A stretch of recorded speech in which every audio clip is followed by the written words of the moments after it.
Hey Nate, how's it going? Oh, I can't hear you.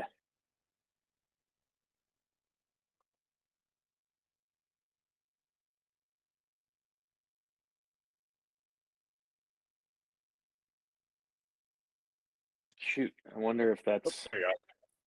if it's I got me you. or if it's you. But Oh, there you go. every once in a while, these AirPods always go off on me and never really want to work with me. So I appreciate you taking the time here. Hey, nothing's live at all. This is all recorded and then edited later and stuff like that. So don't worry about anything like that. I'll just jump right in. I don't want to take up a ton of your time, but I appreciate you taking the time. Give you 30 seconds on myself. 20 years in food and beverage industry, consumer packaged goods. Invested, started my own brands, worked in vice presidency and wholesalerships in the beer industry. So very well versed in the industry. Just wanted you to know it's a Cool. different podcast than somewhere you might just be getting somebody that's a fan or enthusiast of your product or anything like that. So we can get into the weeds as deep as you want is what I'm trying to lead into for you. The other thing is too, Cool. my podcast is very raw and authentic. I don't know if you had a chance to catch any episodes, but there's no script or anything like that. I got 20 questions I pulled that are basically industry and other related questions that are just basically about you, your history, your life, and stuff like that, and all the information that I could get off of LinkedIn. So I don't have anything off Google. I don't have any drama or anything like that. No page 6 articles or anything like that. I tell people, yeah. And outside of that, yeah, myself, I've been doing this for, like I said, 20, 25 years now, and in the media world. Never became a celebrity, but I've been constantly evolving as far as the platforms go. And this is definitely, out of the 20 years, I'm going to tell people that if this does hit like it has been in the past few weeks and months, actually, since January started and I started doing video, the podcast accelerated very, very well. So with that said, if it does become a success, it'll be a 20-year success, 20-year overnight success. So I was going to say but like I the said, old adage is like every overnight success took 20 years to build, so that would make sense. it's exactly that. Yeah. And I always joke around with people. I'm like, good thing is the internet was around the whole time. So Google me and you can check the receipts. But again, Cool, love it. I appreciate you taking the time, Rob. And this is just a real raw and authentic conversation and really about your story. And I want to talk about your story as Rob Johnson. I also want to talk about the story of Born Simple. All right. So we'll just jump right into the initial part. Go with your name, the business, kind of when you started, or any other intro items you want, and then I'll kind of roll right into the convo. Yeah, my name is Rob Johnson. I'm the founder and CEO of Born Simple. I started Born Simple in 2019, and it was a super random story, as most sort of brand founding stories are, and took a really, I would say, not linear path to get to where I am and to get to the point where I founded Born Simple. And so yeah, excited to talk to you about it. Excellent. Well, let's just go right there, dude. The inspiration, and let's go to like the cocktail napkin, the light bulb. Like, where are you sitting? And viscerally walk me through the moment that overcame you, where you were like, "Born Simple is where it's at." Yeah, so I spent early in my career. I've been in food for about the last 15 years, and early in my career, I was super lucky because I got to work for a big company, but I worked at a subsidiary of that big company and worked specifically on a natural organic brand that was not integrated into the like the supply chain and stuff of the big company. So I got the benefit of both the support of the big company and kind of the training and the experience with like big company tools and processes and all that kind of stuff. But we got to kind of do all of that with very, very little oversight. And so we were super nimble. We were also in the kind of natural organic space, which, as you know, from having been in food and beverage, is kind of apples and oranges to like the way that big companies do things. So we shipped through distributors as opposed to shipping direct. We had natural organic brokers, which behave very differently than kind of your mainstream brokers. We had tight relationships with Whole Foods and Sprouts, which most big companies nowadays they do, but back then 10, 15 years ago, that was like a really coveted thing, and you had to be very authentic. And so I got to sort of experience that, and sold directly to Whole Foods for a number of years and stuff. And so anyway, that is a kind of a backdrop. I got to see both sides, right? I got to be a part of a really small, scrappy kind of startup, mentality with a small brand that was a part of a big company. So I got exposure to all those big company tools and processes. And then I took, so big company went through a bunch of different changes and reorganizations and stuff, and purchased another big company and all that kind of thing. And I got tapped on the shoulder to come and lead a group within the big company, actually at the headquarters, whose responsibility was going to be evaluating, acquiring, and then running these small brands that they were, wanting to acquire. And so even more, I was literally like headquartered in the Chicago office. I was working on all these little tiny, small natural organic brands that I had passion for, but I was sort of really almost leaned a little bit more toward the kind of the big company type of way of doing things. So I got even more exposure to kind of both sides. Anyway, without belaboring that story, didn't love doing that for a whole bunch of reasons, but left in 2017 and got the chance to run a private equity backed small kind of regional brand in Chicago. And as I kind of, separated from the big company, started to think about a couple things. And this all leads to kind of why the idea of Born Simple.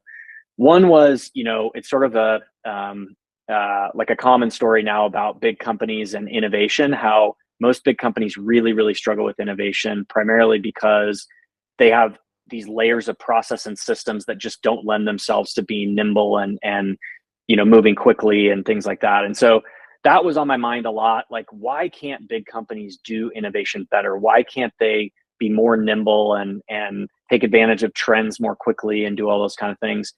And at the same time, this was the period where, e-commerce had exploded, Amazon had exploded, and really there started to become these digitally native food brands who start online and get to a certain point and then scale in retail, right? That was kind of the old model, right? A brand that is more recently is a good example of that would be like High Key Cookies, right? So they started online. I think they were doing like $30+ million on Amazon, and then they moved to retail to actually scale just revenue wise. And one of the things that was unique about that was not only the omni-channel approach and being able to leverage all the digital marketplaces that had popped up, Amazon being the kind of the foremost of those, but also there was this. There were a couple of examples of these sort of digitally native platforms that were really, really simplifying their approach to consumer marketing, branding, visual identity, things like that, right? So Basic Goods was one of them, and Brandless was the other. And Brandless at that time had just raised like $200 million from this massive Japanese venture fund. And they went super wide and not super deep. And that was super interesting to me, just in contrast to, what the big company in CPG would do, which is they're going to go super narrow and super deep. And so just that juxtaposition was really interesting to me. So the two things that kind of fused together to spark the idea for Born Simple was, how do we take a sort of a small company startup approach to innovation and be able to be nimble and move quickly and do those kind of things, but how do we do it in the way that these digitally native platforms are doing it, in the sense that they're not doing, they don't have what we used to call like NASCAR packaging, where it's like 1,000 claims and it's really busy and stuff. It's very easy for consumers to understand. Take sort of a page out of Public Goods and Brandless's book in terms of the way we design the products, but then scale it in retail first. Almost take the opposite approach to what they were doing, right? Instead of going digitally native first, you go to retail first, because that was my experience. And I was also, the small company I was running was also in a category that was like really, really crowded. And so the other insight I had was like, instead of doing like it's kind of the old 80-20 rule, right? Any crowded category in the store, pasta sauce, dry pasta, barbecue sauce, hot sauce, typically the thing that exists is you get 20% of the SKUs that do 80% of the volume, and then the other 20% or the other 80% of the SKUs do the other 20% of the volume. So you have this really long tail of innovation that a big company would consider innovation, that we would call line extensions, that never live up to the core of the brand, right? So how do you do away with all that? How do you do something really simple, really straightforward, easy for consumers to understand, cut through really crowded categories, but don't do 15 line extensions, right? Only focus on that 20% of the SKUs that do 80% of the volume. But all of that put together, it was like, feels like there's a real opportunity here. And so that's kind of was the gist of how we started Born Simple. We pitched Whole Foods on the idea. They really sparked to the idea. And then we ended up launching 8 items across 2 categories in the first 18 months of the brand. So yeah, that's the story. That's awesome. That's we're doing similar things on similar parallels at literally the same years. Like from 2010 to 2017, I went into a Miller Coors wholesaler, and through this business, the Freemind has been around since 2008. I started this business in college, and it's just been a consultancy that's kind of evolved. So I had exclusive contract with the distributor, and I went in. My job was to launch their craft beer division, do all the business development, the expansions, mergers, acquisitions for 7 years. And everything you just spoke to me, like you spoke directly to me of all the hurdles there. Like I had 50 different craft breweries that had no idea how to tell their story. We had no idea how to do it. Yep. And they had no websites or anything like that. Like they just came to us with a growler and a dream, and we had to figure out how to get them on the shelf. And but it was great, and it was a whirlwind of fun, and especially like during craft beverages and craft beer and all that stuff was like during 2010 to 2017 and everything like that was a hot time. So I got to run very autonomously outside of the realm of the regular corporate structure. So I went directly reported to ownership, and I was off the org chart and everything like that. So we had very similar situations there. It's super similar. I mean, that's exactly what I was doing for the big company, and got really, really, and I'm sure you did too, because that, like, especially at that time in craft brewing, like the coolest thing I think in consumer packaged goods, and I would say this is the same in the beer industry, is there's so much like rich emotion and like personalities and story and all that kind of stuff behind these small upstart, craft breweries, CPG companies. Like there's so much. I remember when I was at the big company, and I used to take these small brands in, because my kind of, a lot of my focus was on selling, like go-to-market strategy. How do we take these things? How do we sell them into these big retailers?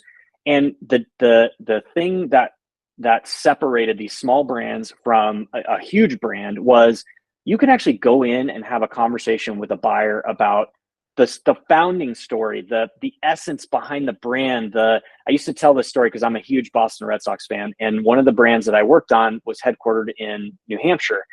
And I used to tell this story every time I would go in and sell the products to these buyers about these guys started as a legacy turkey farm. They used to sell turkeys, Thanksgiving turkeys, to everybody in New England.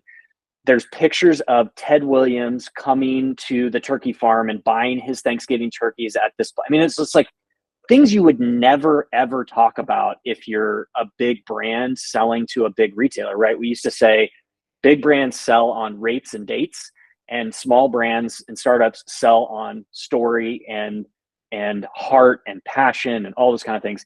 That's what got me like really fired up about starting my own company, about being a part of these startups, about founding teams and helping founders and all that kind of stuff. Because there's just so much just richness to that kind of segment of our industry. So yeah, sounds like you had a really similar experience. Yeah, and it's and mine ended at the time where the business had gotten so big to a point that it was literally, we had the conversation. We're like, all right, we're going to go to the corporate level. We know how you are. Like, do you want to continue with us, or do you want to go do something else? Yep. And so I grabbed the envelope and I went and did something else. So it's another parallel between the two of us, because I kind of had the same experience. It was like, in fact, I remember sitting with the guy that I was reporting to at the time, and we were doing like my annual review, and he said, he made a comment about like, there are just certain people that operate well inside like a matrix environment in a big company. And I looked at him and I was like, listen, man, no disrespect to you, because I know you've done a really great job of navigating that and moved into leadership. And I said, I have absolutely no intention of being here that long. Like that is not something that interests me. And they're just different paths, no judgment to either one. But yeah, I was the same way. It was like, there's no possible way that I could be happy being a GM or a president at a Fortune 500 company. It's just not how I'm built, you know? And so, yeah. The second anything grows to a point where it's in automation mode and it's in system mode and every day is exactly the same, that's the time I delegate and move on to the next thing. I'm naturally a builder.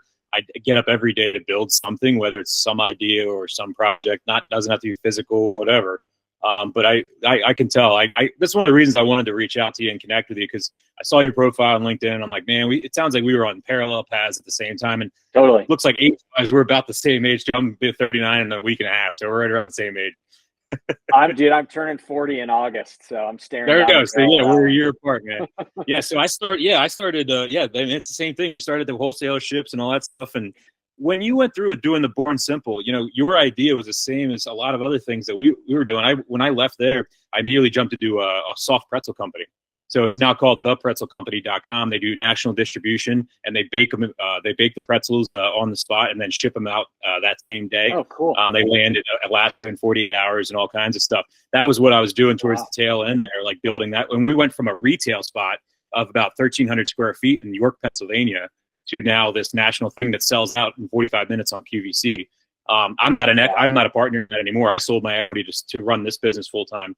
But those guys are doing phenomenal work out there, and I just, it's one of those things where like it's another one of those things where once it got to that one stage, I was like, I got to get out of here. So it's I'm gonna talk you through like when you're going through and the challenges of launching this brand. All right, you go from the resources, because I can feel with you on this. You go from the resources and you get comfortable with the big budgets and all this stuff, and then now you're on your own starting this idea from scratch. What are some of the initial challenges you saw, and then how did you overcome those?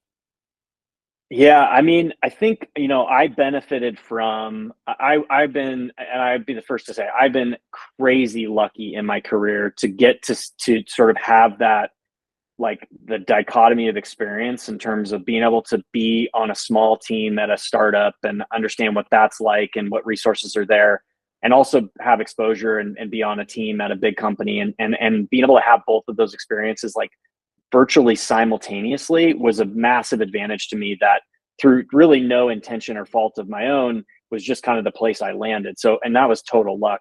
I would say, I had all of the, I don't want to say I had all of the knowledge, but I had a lot of experience to help me make the right decisions. The biggest challenge for me, and again, this is somewhere I got super lucky, and I think for a lot of startup founders, is like all of this costs money.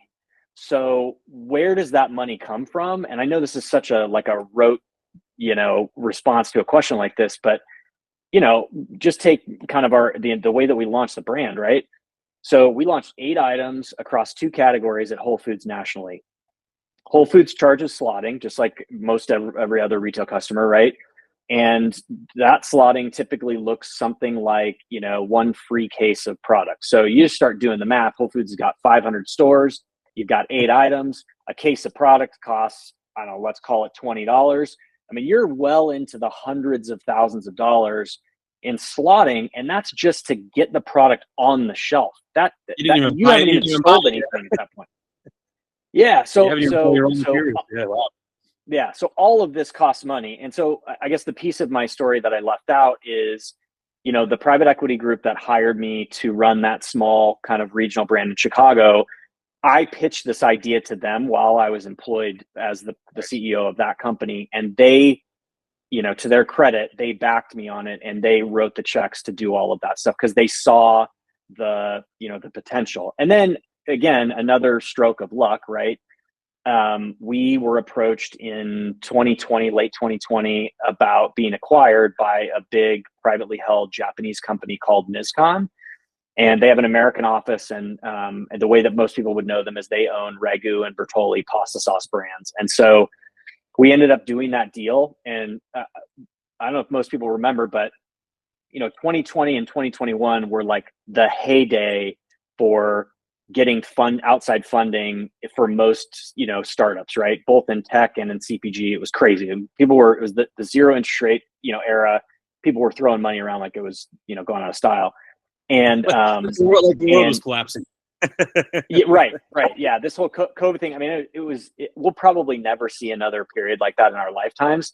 But what happened on the end of that was in 2022, and this has continued through 2023 and 2024. That all that money completely dried up. It is maybe the worst environment to try to raise money as a startup today than any other time. Certainly in my lifetime, maybe in longer than that. And so another stroke of luck, right? We get approached by MizCon in like September, October of 2020. We end up closing that deal. So we sold the company to MizCon in August of 2021. And the truth of the matter is, like, my investors, that private equity group, was getting tired of writing all the checks. And we're probably looking at, by the end of 2021, we would have had to be in full-time fundraising mode had we not been acquired. And, maybe we would have done well, who knows, but we didn't even have to do that because MizCon came along and saw the potential in the brand and saw the success of Whole Foods and all those kind of things. And so really long way of answering your question, but I would say, the biggest challenge for us, and we just kind of lucked into not having to cross this bridge, is just that fundraising piece. You can't do a lot of this stuff without money. And I sort of on the side kind of help a lot of startups now just sort of avoid a lot of the early stage mistakes that most founders make. And one of the things I see most commonly is that most founders are this is not a negative thing, but they're naive about how much this all costs, right? And so it's very easy to get yourself over your skis really fast by committing to things that you don't have a way to pay for. And that slotting bill at Whole Foods is just one example, right?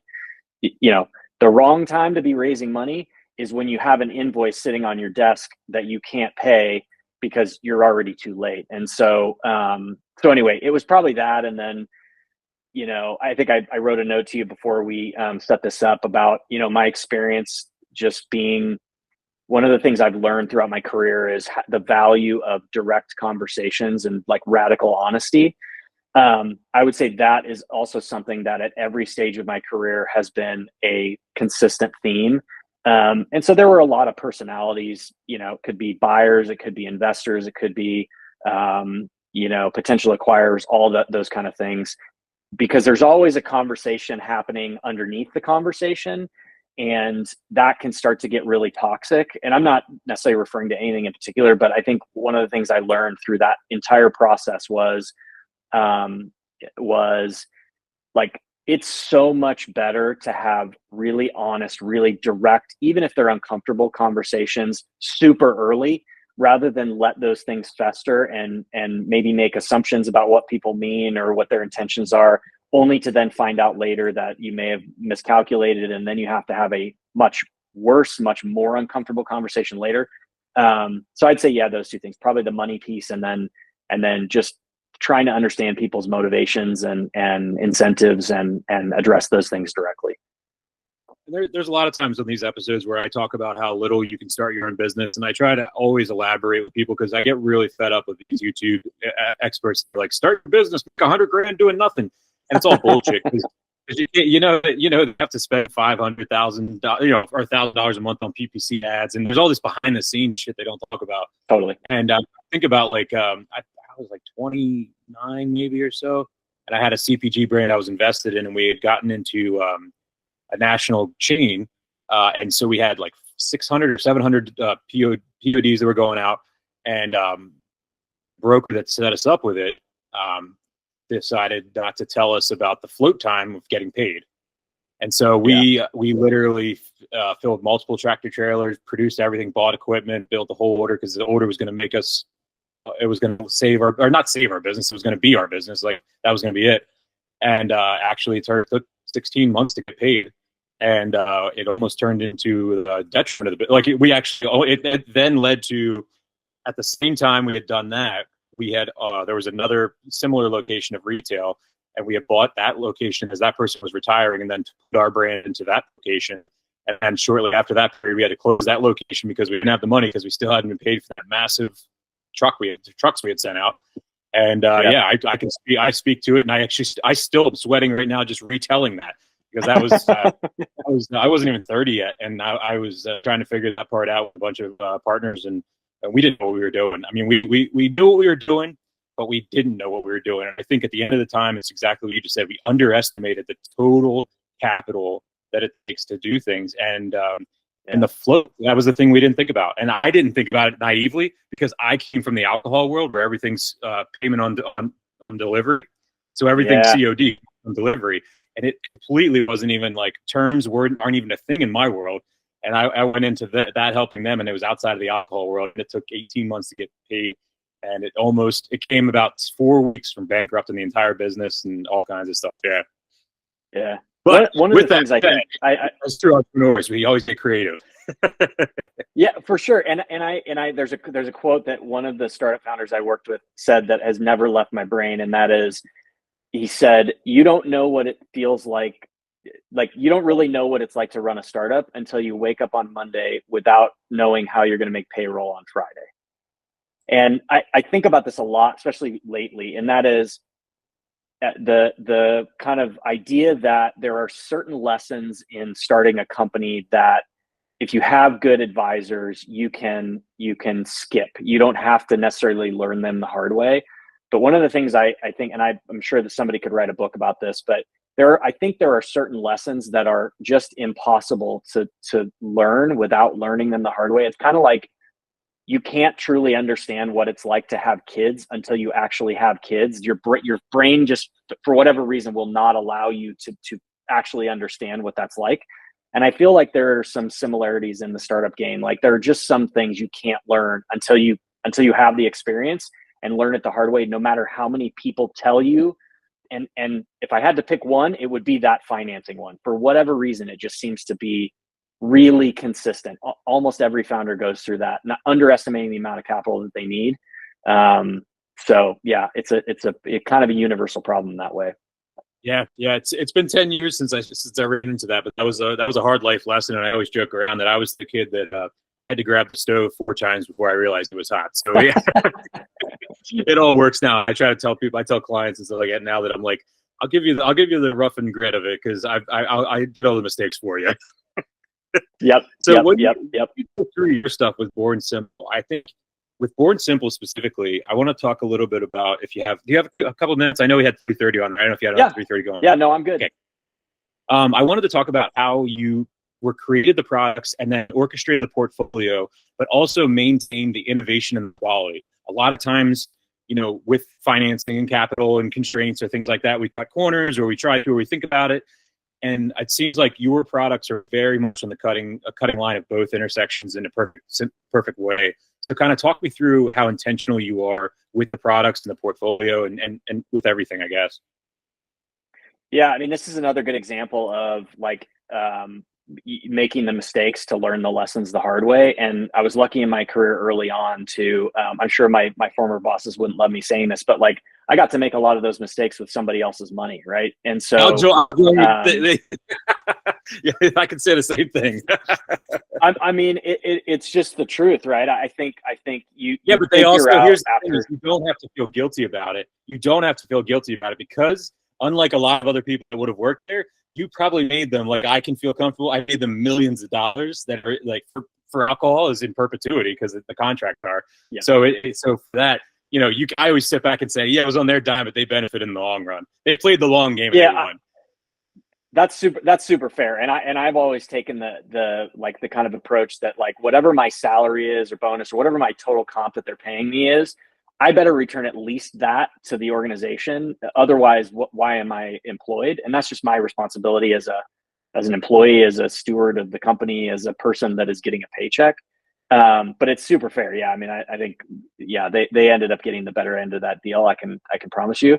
But yeah, I think it was a function of having made the mistake of not focusing on the right details or maybe not even understanding what the right details to focus on were early in my career, that ultimately you go through enough iterations of this where you say, okay, well, maybe it's, you focus early on and okay, well, it's got to be the right price. Okay, well, then I sacrifice quality in the product and succeed. Okay, so maybe it's the quality.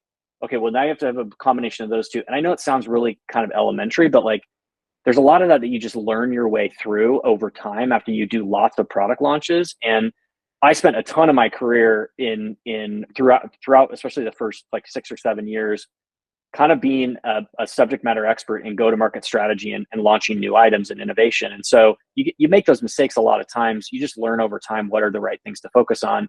And so when we started Born Simple, I have always believed like there's a baseline of quality that you have to hit in order to succeed as a CPG brand, just period, right? No exceptions to that. There's nobody that launches a product that is underneath that sort of quality threshold that's ever going to be successful, right? There aren't any like long sustained CPG products that taste like crap, is your proof, right? So when we set out to design these products, I did two things. One, really tried to focus on the things I'd learned over time that were the right details to focus on. But then number two, and this is, I would say, a kind of a lesson in leadership that I learned really early on, which is know what you don't know and outsource the things that you don't know. And so our entire model at this point is almost entirely outsourced. So we used, really great co-packers. We used, really great contract product developers, like outsourcing, because I admittedly, I'm not a foodie. I'm not a home chef. I don't do the cooking in my house. Like I'm not a person, as amazing as that sounds, to be running food brands. Like I don't have a relationship with food in my own personal life that's close enough for me to feel confident in designing all that stuff myself. I know from a commercial standpoint, like what's going to sell, what are consumers looking for and stuff, just having the experience over time. But knowing what you don't know and outsourcing that stuff, again, I know that sounds like, really cliche, but in this instance, it was really important because it forced me to then say, I don't know necessarily what I'm doing. I don't know how to design this. I got to go find somebody that does. And then, we can kind of collaborate to get to the right end game. Well, it actually, in that sense, it's a complete equalizer of your ego. And that's just the best part, because how many times do people, and I myself have done it with different projects where I took on everything by myself and just just meteoric rise to an absolute meteoric fall. You know what I mean? Like in certain projects, just because it was either my burnout or just wasn't enough outside opinion. So I appreciate the way you just presented that, because that's what it is, man. And more people, if more people could actually let go of a few things, it's not to be lazier. It's not to be like whatever. It's to grow everything as the greater good. And they don't realize how much big picture they're restricting. And I'm one, and I'll be honest with you, I say this all the time. I just quit drinking a year and a half ago after 20 years of professionally drinking. It wasn't until I stopped drinking heavily and everything else that I was able to start seeing what I was doing to detriment the growth of myself. Like I was killing it. I was highly functional alcoholic and I was killing it. I was partying and signing deals at 3 a.m. and I was pitching at 6 a.m.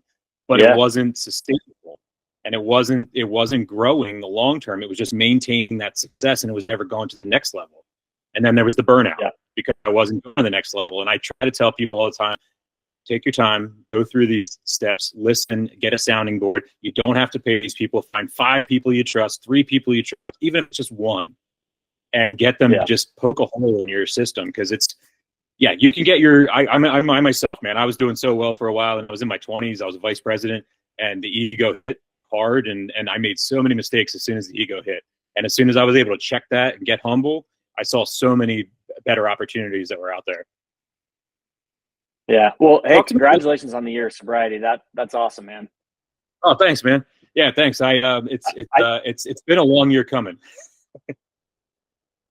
That's awesome. Well, I totally identify with what you said, and I kind of have a kind of a similar experience in the sense that like people who know me would tell you that I am as guilty as anybody of drinking my own Kool-Aid over the years. And again, I think that just goes back to making enough mistakes along the way to teach you what not to do. And that one I learned in a really hard way, right? You do something that you are absolutely drunk on in terms of like that this is going to be the greatest thing ever, and you don't get enough outside opinions, and you don't refine it enough, and you aren't self-aware enough to realize that you don't know everything.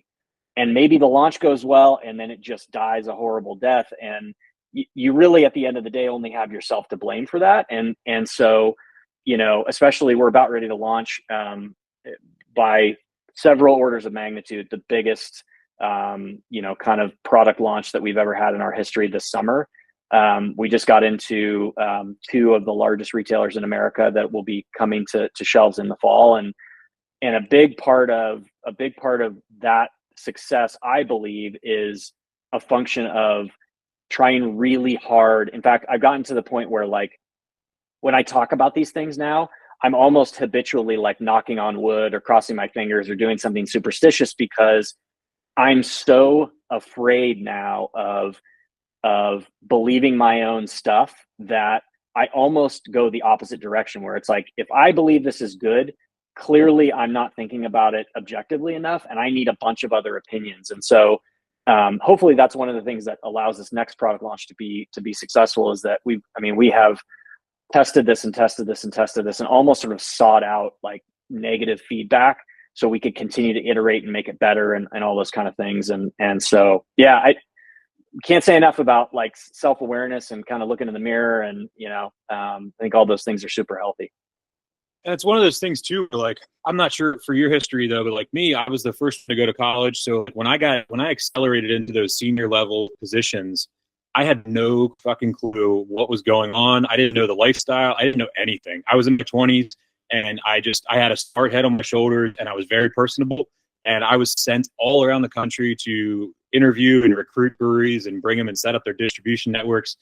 And I was just, dude, I was like putting the wings on the plane as if it's flying. But the good thing was, I was a direct product consumer. The bad thing was I was a direct product consumer. Now, I had a lot of success with it. I also put on a lot of weight, ate a lot of shit food, and lived in hotels and airports. But with that, I made a lot of a ton in common. I made a network with just a lot of people. What's that? Yeah, I had the same. Same thing. I was the first to go to college. My family, we have such parallel experiences. That's crazy. Yeah, like let me ask you stuff that I don't know about. Then walk me through, and it doesn't have to be the bad stuff. It could be anything, but give somebody, like, your experience is unique in that the exit, like say the exit of the strategic partnership with the Japanese company. Walk me through, like, you're sitting at your desk, like, kind of making that decision, and that's also part of that self-awareness and that ego when you had to let go, and what was going through your head in that moment, like, where did you kind of realize that the big picture was there for that to make that happen? Yeah, it maybe seems like a more difficult decision on the surface than it was, because I was at least aware enough of the funding environment and the challenge in raising money and where our business was headed and all those kind of things to know that, like, if we didn't do this deal, it was going to be a much tougher road. Right. And the reality is, like, we were small enough that it was sort of going from the private equity group writing all the checks to fund this thing to MizCon writing all the checks to fund this thing. So in a lot of ways, like, yeah, the person that I had accountability to, the people that I had accountability to changed, but not a lot else changed, if I'm being honest. And to their credit, I can't say enough good things about the MizCon leadership team and then the Nakano family that owns the company and stuff. I went through, part of the reason I left my prior big company is because the culture was just wildly toxic, and the leadership, there was a lot of I'm forgetting the word I'm trying to use here, but like, they would say one thing about sort of the small brands program and wanting to support them and do them the right way and all that kind of stuff. But then when it came to actually making the decisions on the ground, I remember having conversations, being in a meeting when somebody on the senior leadership team, so this particular product it was one of the first brands that they had acquired and that I was working on really closely, used hand-pulled chicken, right? So they physically had people in their small facility hand-pulling chicken. So they had hand-pulled chicken in their items. And there was another brand that was part of the portfolio that used this machine. It was, in some cases, I don't even know that you could call it chicken, because it was like chicken pieces that were sort of mashed together to make what looked like a piece of chicken breast that actually wasn't. Yeah. And so I remember sitting in a meeting going with a senior leader asking me the question, deadpan, totally serious, saying, well, why can't we change out the hand-pulled chicken to this like machine mush chicken that we're using in this other, it would save us a bunch of money. And it would like, that was the moment where the light bulb went on, where I was like, I can't do this anymore. I can't keep explaining this basic blocking and tackling of what it takes to run a small brand with like a ton of passion and heart and history and a really loyal consumer that, you know, that buys it because of these factors. So not to like shit on the other company, but like just to sort of juxtapose how hands off and how protective MizCon has been of Born Simple since they acquired us.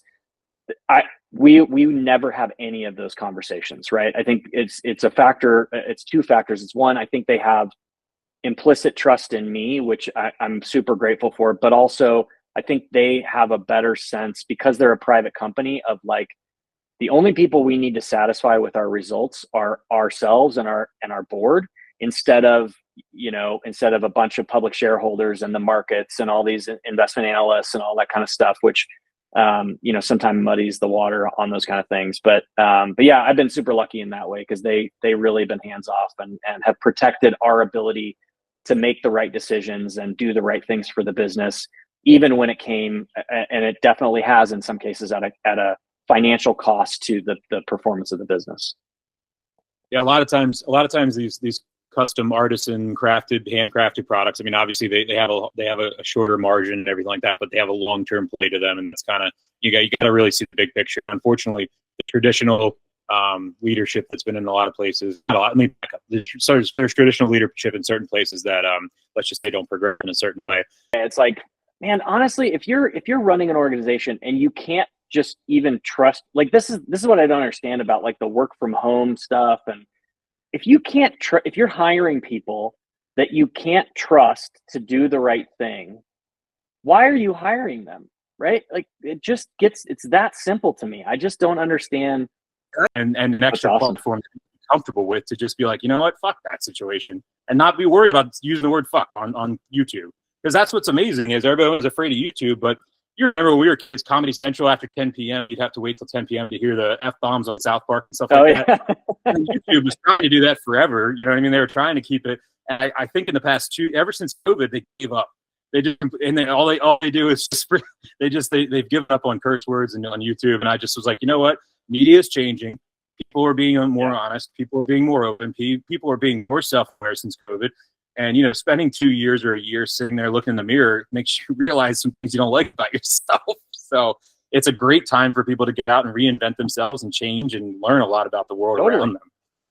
So I wanted to, do you have another meeting, or you have like 5 minutes? No, I'm good. Yeah, I'm good. I'm good for about another. Okay, cool. I want to talk a little bit about what you're currently doing with the consulting and stuff like that. I apologize, I'm on Born Simple, but I wanted to kind of go back to you with your current consulting and kind of your strategy and types of clients that you like to work with, and some of the things you might have coming down, if you can share any. Yeah, for sure. So before we sold Born Simple, I was doing quite a bit of consulting, paid consulting and stuff like that. And I'm still consulting, just not sort of in a quote unquote official capacity, because just part of my deal with MizCon is that I'm going to dedicate my full time and attention, and honestly, that's what they deserve, just from an investment standpoint. I mean, they've invested in me, and so that's my responsibility to them. But I still counsel brands kind of on the side, when I have time. And it's such a the part I love about it is being able to help. I mean, the entire goal, the entire reason I do it is because of all of those scars that we've talked about, that we've developed over 20-year careers. Like, I love the idea of being able to give brands a little bit of a cheat sheet and help them avoid these big pitfalls that are going to cost them a lot of dollars or a lot of time or whatever. And I'll tell you, the time that really crystallized for me is I've been going to Expo West since 2011, I think it was my first year.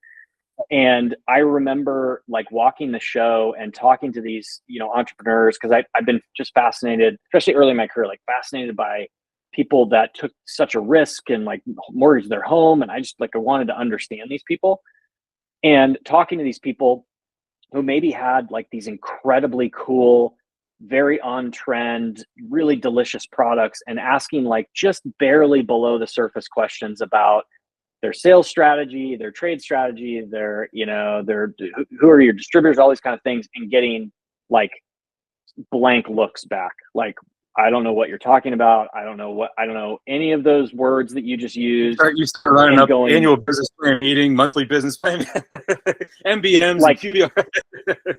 Just like even the idea, the one that sticks to my mind is like, I asked somebody about like, oh, are you doing OIs with your distributors and off invoice? And they were like, what is that? I have no idea what you're talking about. And it clicked. It dawned on me, like, there's some of this basic like blocking and tackling stuff that is not hard for me to help a brand with, that doesn't take a lot of time, that is going to help them to just optimize the way that they do things. I mean, the idea that like I put together, for example, like a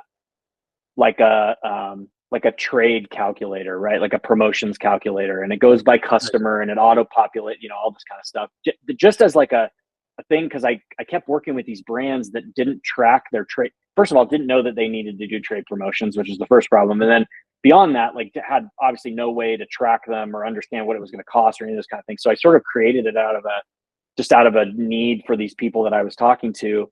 And it's since, like, hilarious thing is, it's since come back to me, like reformatted with different colors. And I'm like, I see that. I recognize that spreadsheet. But what that tells me is like, there's a need for that kind of stuff out there. And I also believe, and I know a lot of entrepreneurs do the same thing, but I also believe in the kind of the pay it forward, idea, or, don't pull the ladder up behind you for the people that come behind you. Like, I feel like I was so lucky early in my career to have people that stopped and took a minute to teach me things that I otherwise wouldn't have had the benefit of knowing, that didn't have to, and that were really generous with their time. And so, because that's how I got here, I feel like it's the right thing to do to help other entrepreneurs hopefully avoid some of those mistakes early on and be able to scale faster. And, hopefully not every great idea takes 20 years to build, right, is the idea. So that's that. I try to warn everybody too. Any of the men at all, like, if you go through it, you're going to be bald by 40. I try to tell them, this is all I can do right now. This is the most I have. So I said, just cut it off now. We don't need hair. That's exactly it. I really I want to talk one more thing for you about balancing the core values and the pressures and scaling and growing. I know that is a very loaded question to close with, but I'm looking at it from like a mental health, a physical health, as well as like a leadership type of a way. So if in closing, kind of helping people understand when they get to that point of scaling. A lot of times we ask people about starting a business, but for you, I want to talk about what it's scaling a business. Yeah, I mean, I think there's two things that come to mind that I think are basically universal, that a lot of people don't think are universal, and that is imposter syndrome.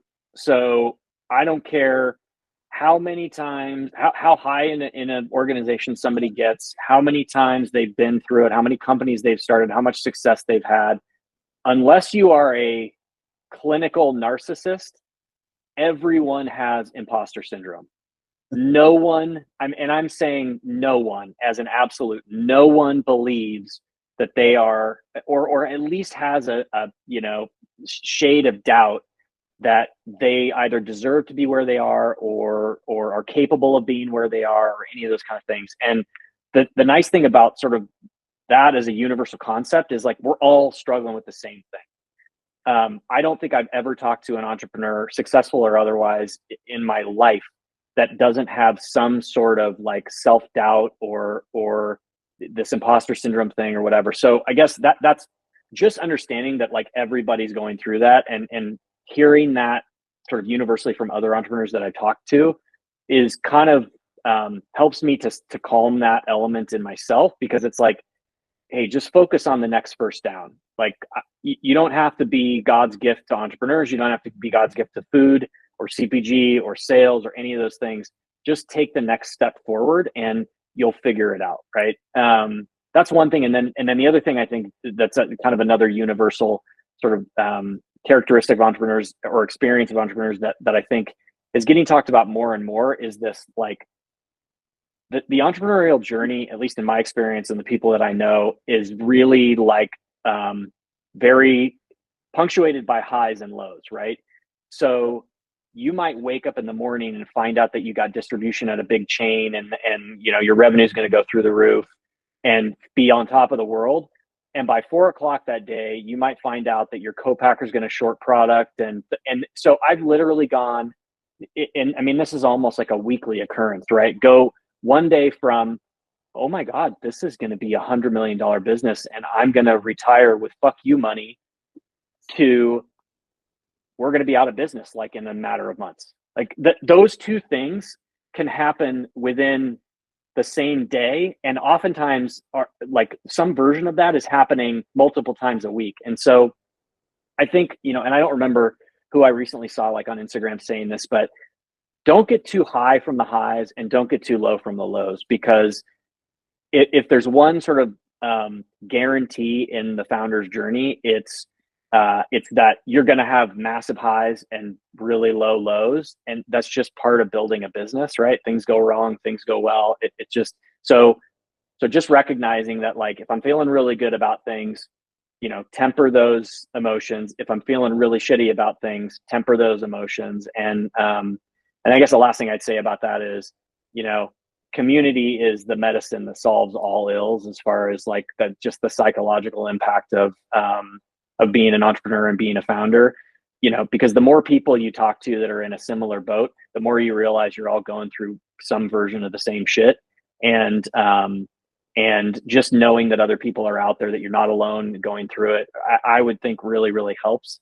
I guess the last thing I'll say is I have a really, really good friend here who his full-time job is helping entrepreneurs scale, and has done this with, a couple hundred different companies. And he always talks about like the impact of your home life on your work life. And so I know it's going to sound super cliche, but like the idea that, if your home life isn't in order and you haven't prioritized that adequately, and you just can't be successful in business. I'm a firm believer in that, right?